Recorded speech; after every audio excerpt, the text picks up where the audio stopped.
প্রিয় হাজিরিন, সর্বশেষ শাসক গোষ্ঠীর উদ্দেশ্যে কিছু নসিহা, বিশেষ করে আপনাদের প্রধানমন্ত্রী তারেক রহমান উনি নতুন ক্ষমতায় আধীন হয়েছেন, বাংলাদেশের মসনদে বসেছেন। জানি না তার কাছে কথাগুলো পৌঁছে কিনা, তবে আপনারা শুনে রাখেন যে বর্তমানে প্রাইম মিনিস্টার যে তারেক রহমান আপনাদের প্রধানমন্ত্রী, তো আপনাদের প্রধানমন্ত্রী এই জন্য বললাম কারণ ভোট কিন্তু আমি তাকে দিই নাই, আসলে তাকে না কাউকেই আমি ভোট দিই নাই। কারণ হলো সহিহ বুখারীর হাদিস অনুযায়ী আমি আমল করেছি এবং আমি যতদিন বেঁচে থাকব গণতন্ত্রের কোনো প্রার্থীকে ভোট দিব না ইনশাআল্লাহ। এটা আমার দৃঢ় সংকল্প এবং আমার মতো অনেক হাজার হাজার উলামায়ে কেরাম আছে। আমরা তো কেবল আকাবেরদের অনুসারী যারা এই ক্ষমতা প্রার্থীকে ভোট দেয় না। কারণ সহিহ বুখারীর ৭,১৪৯ নম্বর হাদিসে আছে, আল্লাহ রাসূল সাল্লাল্লাহু আলাইহি ওয়াসাল্লাম বলে দিয়েছেন, সাহাবী আবু মুসা আশআরী থেকে যে হাদিসটি বর্ণিত, ক্বালা সাইয়্যিদুনা, আল্লাহ রাসূল বলেছেন, ইন্না লা নুওয়াল্লি হাদা মান সাআলাহু ওয়ালা মান হারাসা আলাইহি। রাসূল বলেন, যারা ক্ষমতা চেয়ে নেয় এবং ক্ষমতার প্রতি লোভী থাকে আমরা কখনোই তাদেরকে ক্ষমতার অংশীদার করি না। অতএব গণতন্ত্রের যারা এমপি প্রার্থী, মন্ত্রী প্রার্থী, প্রাইম মিনিস্টার প্রার্থী, তারা যেহেতু ক্ষমতা প্রার্থী, অতএব রাসূল যেভাবে তাদেরকে ক্ষমতা দেন না, আমরাও ইনশাআল্লাহ তাদেরকে ভোট দিয়ে ক্ষমতায় বসাবো না। তো যাই হোক, দীর্ঘদিন পরে বাংলাদেশে একজন প্রধানমন্ত্রী হয়েছে, পুরুষ প্রধানমন্ত্রী। আমরা বড় একটা গজব থেকে বেঁচে গেছি, এটা সত্য, এটাই বাস্তবতা। কারণ হাদিসে পাকে আছে, রাসূল বলেছেন, যেই জাতির কর্ণধার এবং যাদের রাষ্ট্র ক্ষমতায় কোনো নারী থাকবে তারা কখনোই সফলতা অর্জন করা সম্ভব না। সহিহ বুখারীর হাদিসে আছে। তো যাই হোক, তারেক রহমান যেভাবে হোক ক্ষমতায় গেছেন, জনগণকে কনভিন্স করে অথবা ডিপ স্টেটকে কনভিন্স করে, যেভাবে হোক, ইঞ্জিনিয়ার হোক অথবা না হোক, তারেক রহমান তো বলছেন আমাদের ইঞ্জিনিয়ারিং হলো জনগণকে কনভিন্স করা। আবার তারা বিরোধী দলীয় যারা আছে তারা বলতেছেন না, তারা ইঞ্জিনিয়ারিং করছে ডিপ স্টেটকে কনভিন্স করে। জানি না, এই তর্কে আমি যেতে চাই না। তবে আমি যেটা বলতে চাই, যেভাবে হোক তারেক রহমান সাহেব আপনি ক্ষমতায় বসছেন এবং আলহামদুলিল্লাহ আমরা খুশি, কারণ আপনি একজন পুরুষ প্রধানমন্ত্রী, পুরুষ পিএম, এবং এটার কারণে আমরা অনেক খুশি। তবে আপনার কাছে আবেদন হলো আপনি সতর্কতার সাথে রাষ্ট্রকে পরিচালনা করেন এবং আমরা চাই আপনি সফল হন। আসলে যদিও নাকি কোনো গণতন্ত্রের এবং যারা ক্ষমতা প্রার্থী তারা সফল হওয়া সম্ভব না, কারণ সহিহ বুখারীর ৭,১৪৭ নম্বর হাদিসে আছে, সাহাবী আব্দুর রহমান বিন সামুরা বলেন, আমাকে আমার খলিল ওসিয়ত করেছেন, হে আব্দুর রহমান বিন সামুরা, লা তাসআলিল ইমারাতা, হে আব্দুর রহমান বিন সামুরা, তুমি কখনো ক্ষমতাকে, দায়িত্বকে চেয়ে নিও না। ফাইনুতি তাহা আন মাসালাতিন, যদি তোমার সওয়ালের কারণে, তোমার প্রার্থনার কারণে তোমাকে ক্ষমতা দেওয়া হয়, তাহলে উকিলতা ইলাইহা, এটার দায়ভার, এটার সব কিছু তোমার উপরে ন্যস্ত করা হয়। পক্ষান্তরে ইনুতি তাহা আন গায়রি মাসালাতিন, যদি তোমার প্রার্থনা ছাড়া, সওয়াল ছাড়া যদি তোমাকে রাষ্ট্র ক্ষমতা দেওয়া হয়, দায়িত্বভার দেওয়া হয়, ওয়াইনতা আলাইহা, আল্লাহর পক্ষ থেকে সাহায্য প্রাপ্ত হবে, আল্লাহ সাহায্য করবে। এজন্য বর্তমান কোনো পৃথিবীর বাদশাহ তারা সফল না, সফল হওয়ার সম্ভাবনা, কারণ তারা ক্ষমতা চায় না, ক্ষমতার জন্য জুলুম করে, ক্ষমতার জন্য দুর্নীতিতে জড়ায় যায়, ডিপ স্টেটের মাধ্যমে ক্ষমতায় যায়। বর্তমান পৃথিবীর সমস্ত রাষ্ট্রের দিকে যদি তাকানো হয়, তাহলে আমি নির্দ্বিধায় দ্ব্যর্থহীন ভাষায় বলতে পারি যে কোনো পিএম, কোনো দেশের বাদশাহ বা কোনো দেশের প্রধান তারা সফল না, বরঞ্চ তাদের মধ্যে কখনো ইজ্জত, কখনো বেইজ্জত, কখনো তারা সম্মানের চরম শিখরে আদিসীন হয়, উন্নতির চরম শিখরে পৌঁছে যায়, আবার কখনো তারা লাঞ্ছিত হয়, অবমানিত হয়। কারণ হচ্ছে একটাই, তারা তো ক্ষমতা প্রার্থী আর আল্লাহ ক্ষমতা প্রার্থীকে যে চেয়ে নেয় তাকে কখনোই সাহায্য করেন না।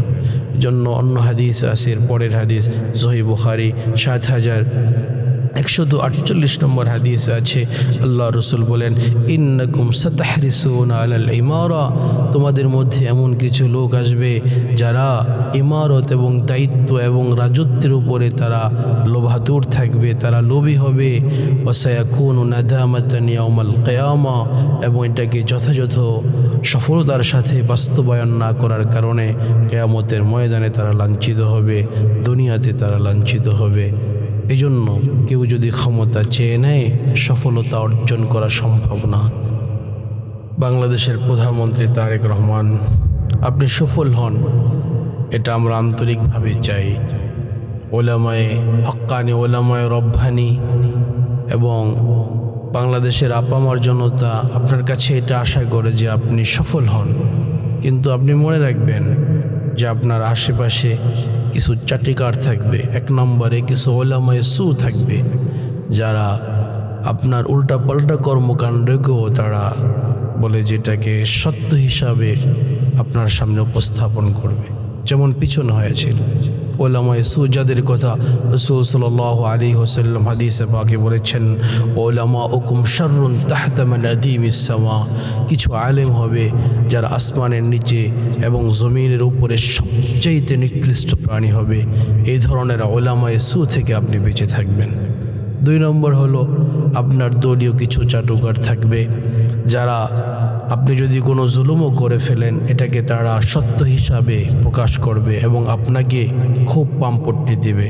যেমন ইদানিং একজন আপনার প্রতিমন্ত্রী ববি হাজ্জাজ, যিনি আমরা যতটুকু জানি যিনি ভোট ইঞ্জিনিয়ারিং করে এবং অনেক বিভিন্ন বলে যে ডিপ স্টেটের মাধ্যমে যেমনি হোক উনি মন্ত্রী হয়েছেন, এবং এক মসজিদে গিয়ে উনি বলতেছেন আমি তারেক রহমানের উম্মত হিসাবে আসছি।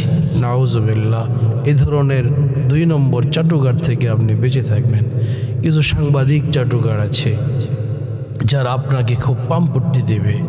আপনি যদি কোনো জুলুম করেন, অসত্য কথা বলেন, তারা বাহবা দিবে এবং আপনার দৃষ্টি আকর্ষণ করার জন্য, আপনার থেকে তারা ফায়দা লোটার জন্য আপনার ভুল কাজকেও তারা সঠিক হিসাবে উপস্থাপন করবে। এদের থেকে আপনি বেঁচে থাকবেন।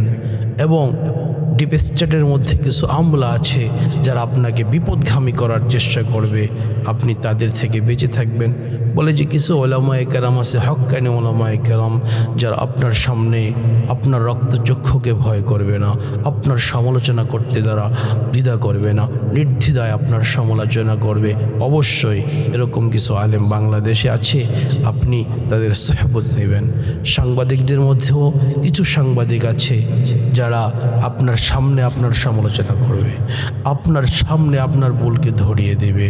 তারা নির্দ্বিধায় আপনার ভুলকে তারা ভুল বলবে, আপনার সত্যকে তারা সত্য বলবে, আপনার ন্যায়কে ন্যায় বলবে, আপনার জুলুমকে জুলুম বলবে।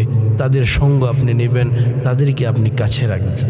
পক্ষান্তরে যদি আপনি এমন হন যে পিছনে যেমন হয়েছে শুধু চামচামি, শুধু চাটুকারি, তাহলে আল্লাহর কসম আপনি সফল হতে পারবেন না এবং আপনার ইতিহাস ভালো হবে না। পূর্ববর্তী যাদের ইতিহাস যেমন হয়েছিল, সাধারণত গণতন্ত্র এবং গণতন্ত্রের বাদশা যারা আছে এবং যারা যে ক্ষমতা নেয় তাদের শেষ পরিণতি ভালো হয় না এবং তাদের আখের ভালো হয় না। আপনি সাবধান থাকবেন, আপনাকে যেন কোনো ভ্রষ্ট ব্যক্তি বিপদগামী করতে না পারে। সে ওলামায়ে কেরাম হতে পারে, কোনো সাংবাদিক হতে পারে, ডিপ স্টেটের কোনো আমলা হতে পারে, আপনার দলীয় কোনো নেতাকর্মী হতে পারে।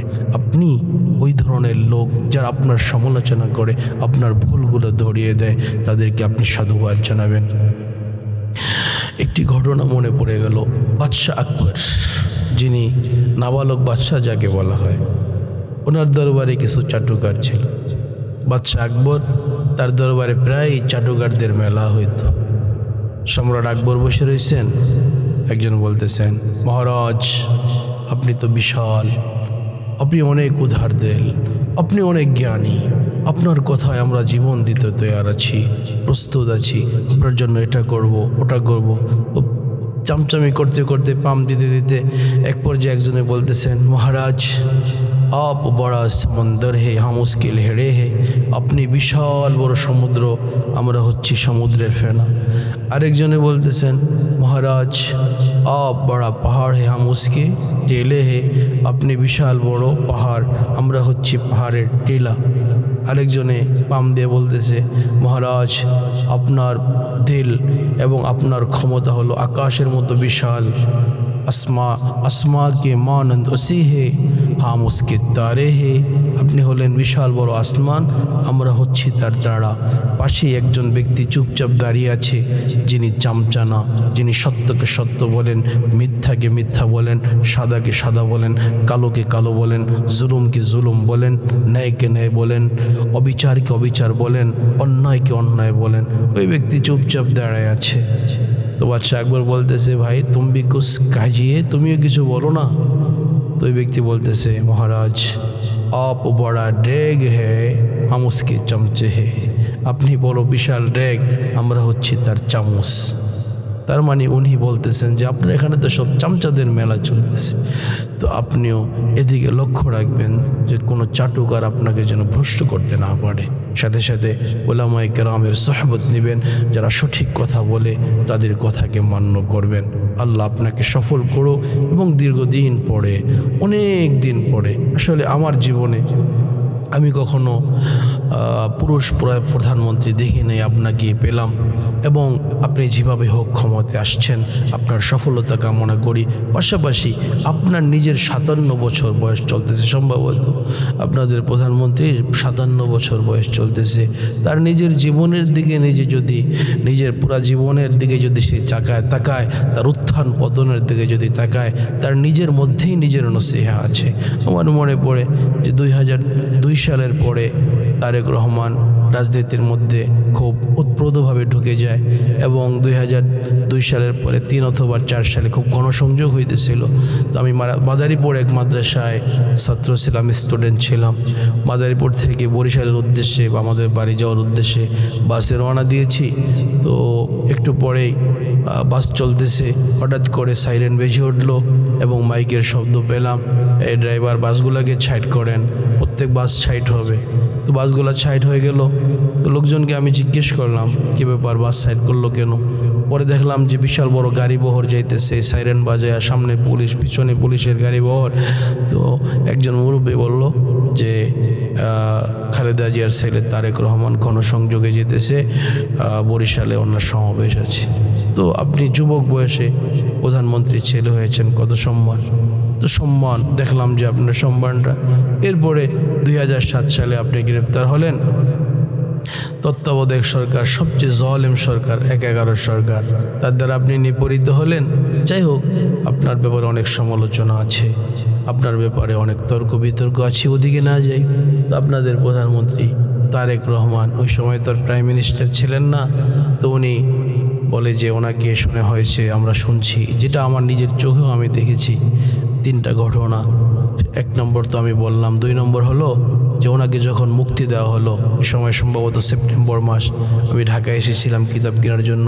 খিলকেতে গিয়েছি আমার এক মুরব্বীর বাসায়, ওখানে মাদ্রাসা ছিল। তো যেই রাত্রে সেপ্টেম্বরের সম্ভবত 11 তারিখ হতে পারে, ওই তারিখে উনি যখন মুক্তি পেলেন, ওনাকে যখন লন্ডনে নেওয়া হলো বিদেশে চিকিৎসার জন্য, তো খিলক্ষেতের ওখান দিয়েই তো নেওয়া হয়েছে এয়ারপোর্টে সম্ভবত। তো ওখানে কিছু নেতাকর্মী, বিএনপির নেতাকর্মী খুব ভাই হতাশ, কান্নাকাটি। তো বলা হইলো, শুনতে পেলাম যে তারেক রহমানকে এত নির্যাতন করেছে ডিপ স্টেটের কিছু লোক, তারা যে আপনার নাকি তারেক রহমানের মেরুদণ্ডের হাড় ভেঙে দেওয়া হয়েছে, অনেক নির্যাতন করা হয়েছে। এরপরে দীর্ঘ 17 বছর পরে আবার তারেক রহমান বাংলাদেশে আসলেন। তো 25শে ডিসেম্বর 2024, 25শে ডিসেম্বর আসলেন। তো আপনাকে যে বড় গণসংবর্ধনা দেওয়া হয়েছে, লক্ষ লক্ষ লোক আপনাকে সেলুট জানিয়েছে, সম্মান জানিয়েছে। বাংলাদেশে এত সম্মান বড় আকারে কেউ পায় না। তো সর্বশেষ এই কথাটাই সত্য হলো, নাদান কো ইস বাত কা বিলকুল নেহি পাতা, नादान को इस बात का बिल्कुल नहीं पाता, तुइज़्ज़ु मन तशा व तुदिल्लु मन तशा, अल्लाह के दरबार में होता है फैसला, अल्लाह के हुजूर में होता है फैसला। वतुइज़्ज़ु मन तशा वतुज़िल्लु मन तशा, वतुइज़्ज़ु मन तशा वतुज़िल्लु मन तशा। আল্লাহর দরবারে ফয়সালা হয় কে কখন ক্ষমতাবান হবে, কে কখন মর্যাদাবান হবে, কে কখন মর্যাদাবান হবে না, কে কখন মসনদে বসবে, কাকে কখন মসনদ থেকে টেনে হিঁচড়ে নিচে নামানো হবে, কে সম্মান পাবে, কাকে অসম্মান করা হবে। এ ফয়সালা বাবা দুনিয়াতে হয় না, এটা আল্লাহ তাআলার আরশে হয়, আল্লাহর হাতের ফয়সালা। अल्लाह के हुजूर में होता है फैसला, আল্লাহর দরবারে চূড়ান্ত সিদ্ধান্ত হয়। वतुइज़्ज़ु मन तशा वतुज़िल्लु मन तशा। नादान को इस बात का बिल्कुल नहीं पाता, जरा नादान মূর্খ তারা এটাকে ভ্রুক্ষেপ করে না, নিজের জীবন থেকে নসিহা নেয় না, তাই তারা কখনো সম্মানিত হয়, কখনো অসম্মানিত হয়। এজন্য প্রত্যেক ব্যক্তির উচিত নিজের জীবন থেকে, নিজের বাস্তব অভিজ্ঞতা থেকে শিক্ষা নেওয়া, নসিহা নেওয়া, যে আল্লাহ কখনো সম্মানিত করেন, কখনো অসম্মান করেন। এজন্য শুধু আমাদের রাষ্ট্রীয় বর্গ যারা আছে তাদেরকেই বলছে না, আমাদের নিজের জীবনের জন্য আমরা আমাদেরকে নসিহা হিসাবে গ্রহণ করি এবং আমরা আমাদের প্রত্যেকের জীবনটাকে নসিহা এবং উপমা হিসাবে যদি গ্রহণ করতে পারি, ইনশাআল্লাহ আমরা লাঞ্ছিত এবং পদদলিত হবে না। আল্লাহ তাআলা আমাদের সকলকে আমাদের প্রত্যেকের জীবনের মধ্যে সফলতা এবং কামিয়াবি দান করুন।